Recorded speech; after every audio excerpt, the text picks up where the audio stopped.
हे अस्सलाम वालेकुम, this is Faryal Zafar. Welcome to cooking with Faryal. आज हमारे किचन में बन रही है झटपट मज़ेदार कम इंग्रेडिएंट्स के साथ रेस्टोरेंट जैसी चिकन कढ़ाई। तो चलें हम उसकी प्रिपरेशंस करते हैं।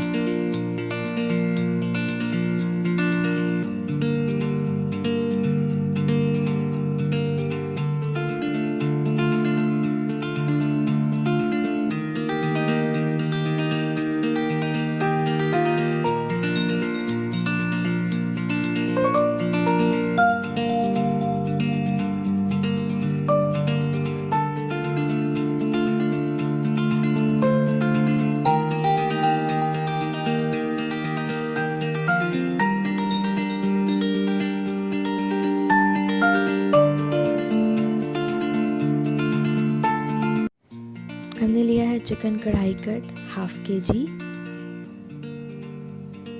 टमाटरों को हमने काट लिया है मोटे मोटे 4 से 5 अदद, इनको हम अलग गला लेंगे। प्याज मीडियम साइज़ की 4 से 5 अदद। लहसुन और अदरक का पेस्ट बना लिया। हरी मिर्चें, नमक, लाल मिर्च पाउडर, काली मिर्च,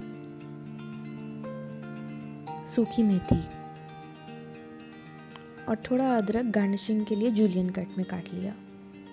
स्टार्ट करते हैं। एक देगची में प्याज, गोश्त, काली मिर्चें 9 से 10 अदद, अंदाजे के मुताबिक, नमक और कुटा हुआ लहसुन और अदरक का पेस्ट डालकर इसको ढक के चढ़ा दें। इसमें कोई ऑयल और कोई पानी ना डालें।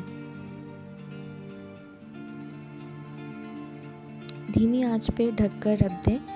ये अपने ही पानी में गलेगा। दूसरी तरफ टमाटरों को हमने पानी में गला लेना है अच्छे से और उसको हम मैश कर लेंगे। यहाँ पर हम देख रहे हैं गोश्त ने अपना पानी छोड़ दिया और उसके नीचे प्याज है। हमने इसको मिक्स भी नहीं किया था। अब इसी तरह ही पानी खुश्क होगा और गोश्त और प्याज थोड़े गल जाएंगे। दूसरी साइड पर हमारे टमाटर ऑलमोस्ट तैयार हैं, गल चुके हैं। इनको हम अच्छी तरह से मैश कर लेंगे।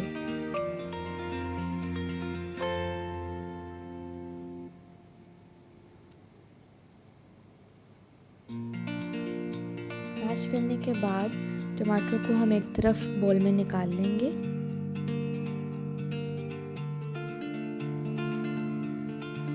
उसी पैन के अंदर तेल डालेंगे और जो हमारी कटी हुई हरी मिर्ची थी उनको फ्राई कर लेंगे। जैसे ही इनका रंग तब्दील हो जाए और खुशबू आने लगे, हम इसका चूल्हा बंद कर देंगे।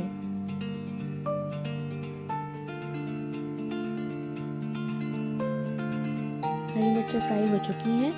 अब हमारा गोश्त का पानी भी तकरीबन खुश्क हो चुका है। अब इसको हम मिक्स करके जो हमारी फ्राइड हरी मिर्चें हैं वो उसमें मिक्स कर देंगे और अब गोश्त की भुनाई शुरू कर देंगे।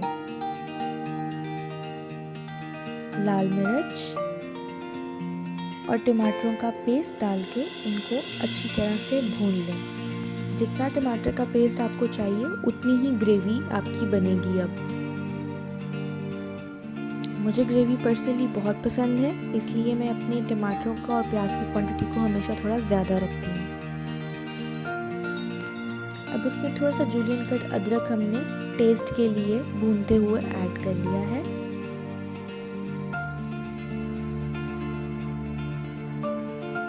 इसमें सूखी मेथी 2 चुटकी के मुताबिक, अदरवाइज अगर ज़्यादा डालेंगे तो कड़वाहट आ जाएगी।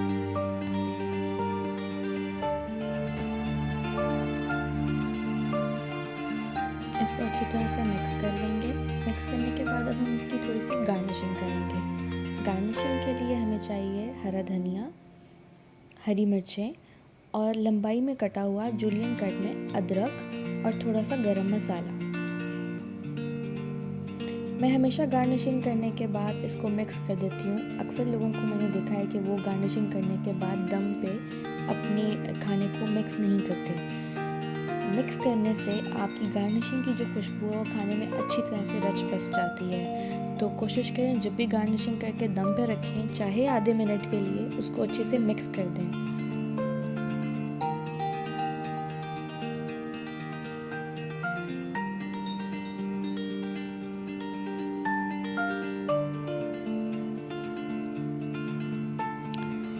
हमारी कढ़ाई बहुत जल्द 30 मिनट के अंदर अंदर तैयार हो चुकी है, बहुत कम मसालों के साथ, और रमज़ान में सहरी के लिए बहुत ही अच्छी डिश है, जल्दी बन जाती है। आपको अच्छी लगे तो ज़रूर ट्राई करें और मुझे कमेंट सेक्शन में लाजमी बताएं। मेरी ये रेसिपी आपको पसंद आए तो वीडियो को लाइक करना और मेरे चैनल को सब्सक्राइब करना